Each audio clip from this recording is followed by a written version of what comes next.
मेरे प्यारे साथियों, नमस्कार। फ्रेंड्स, आज मैं आप सबसे भारतीय स्वाभिमान का प्रतीक सोमनाथ इस विषय पर बात करने जा रहा हूँ। सोमनाथ का मंदिर। आपको मालूम है कि दो इस वर्ष विचित्र किस्म के संयोग आए हैं। पहला संयोग बेहतर नहीं है, लेकिन है कि सन 1026 में महमूद गजनवी ने इस सोमनाथ के मंदिर को ध्वस्त किया था। स्थापत्य को ध्वस्त किया और वहां रखी गई संपत्ति को लूटा भी, और हजारों लोग उसके कत्लेआम के शिकार हुए थे। ये 1000 साल पहले हुआ था। और इसके बाद 1951 का एक ऐसा वर्ष आया जब उसी सोमनाथ के मंदिर में ज्योतिर्लिंग की प्राण प्रतिष्ठा हुई। इसे 75 वर्ष हो गए। 1000 वर्ष विध्वंस के और पुनर्प्रतिष्ठा के 75 वर्ष। इसका मतलब ये नहीं कि इससे पहले कुछ भी नहीं हो रहा था। वहाँ पूजा अर्चना होने लगी थी, लेकिन उस भव्यता का निर्माण नहीं हो पाया था। तो दो अद्भुत संयोग चूँकि इस वर्ष आ रहे हैं, और आपको मालूम है कि इसी अवसर को सेलिब्रेट करने के लिए 8 से 10 जनवरी तक सोमनाथ स्वाभिमान पर्व मनाया जा रहा है। तो आज हम इसी विषय पर बात करेंगे। दोस्तों देखिए, इतिहास एक ऐसा विषय है जो सामान्यतः काफ़ी स्टैटिक किस्म का विषय है। इसमें करंट अफेयर्स की जो गुंजाइश होती है वो बहुत कम होती है। इसके बारे में आप जानते ही हैं। मुझे ऐसा लगता है व्यक्तिगत रूप से कि जो सोमनाथ के मंदिर का जो ये संयोग आया है, यह एक प्रकार से इतिहास के करंट अफेयर्स की ओर संकेत कर रहा है।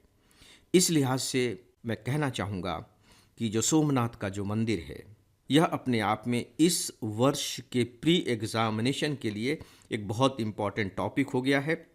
और यहाँ तक कि मुख्य परीक्षा का जो फोर्थ पेपर होता है, उसमें भी हो सकता है कि इससे जुड़ा हुआ कोई प्रश्न पूछ लिया जाए। लेकिन वहाँ यदि कोई प्रश्न पूछा जाएगा तो इतिहास से संबंधित तो होगा नहीं, वो स्वाभिमान से संबंधित हो सकता है, वह संस्कृति से संबंधित हो सकता है, वह चेतना से संबंधित हो सकता है, धर्म और संस्कृति के परस्पर संबंधों से संबंधित हो सकता है, या ये भी हो सकता है कि क्या धर्म संस्कृति का रूप लेता है, या क्या हम संस्कृति को भी धर्म का दर्जा दे सकते हैं।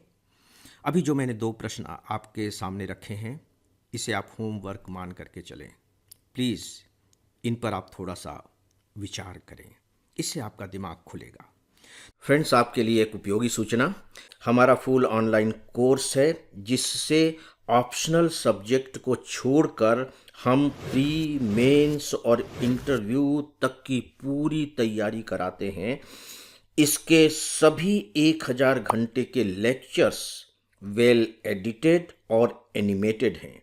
इसके जो 90% लेक्चर हैं मैंने तैयार किए हैं, और मैं स्पेशली बताना चाहूँगा कि हमने इसमें पढ़ाया नहीं है बल्कि समझाया है।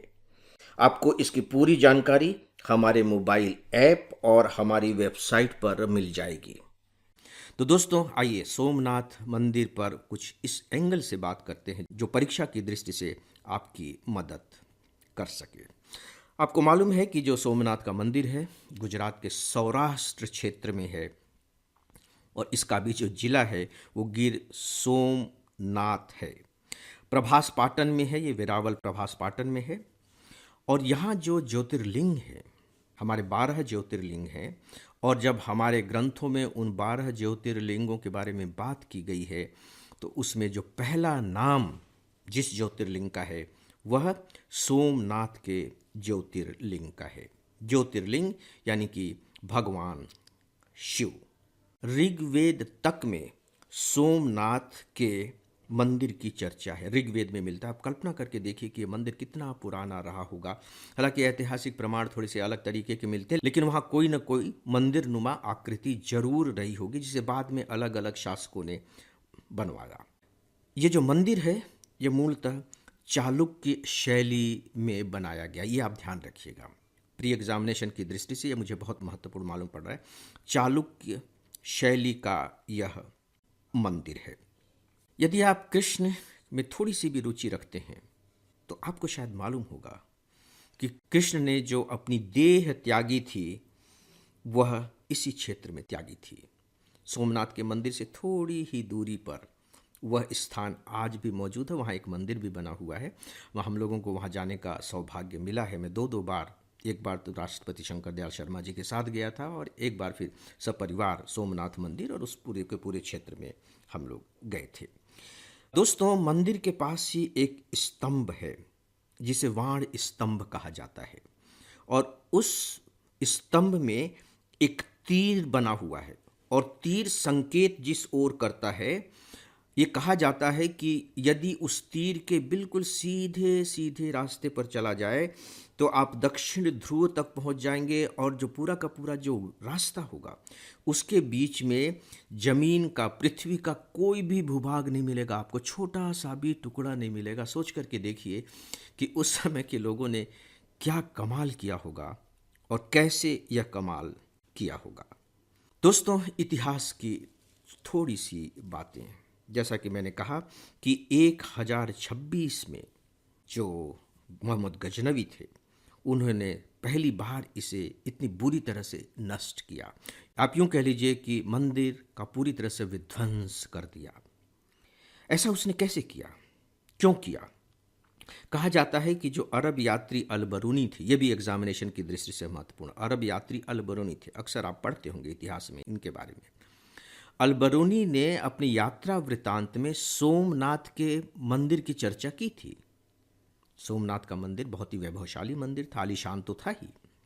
तो कहा जाता है कि मोहम्मद गजनवी ने उस यात्रा वृतांत में जब सोमनाथ के मंदिर के वैभव के बारे में पढ़ा तब फिर उसने मंदिर पर अटैक किया, मंदिर का धन लूटा, विध्वंस किया, कत्लेआम मचाया, इसके बाद लौट गया।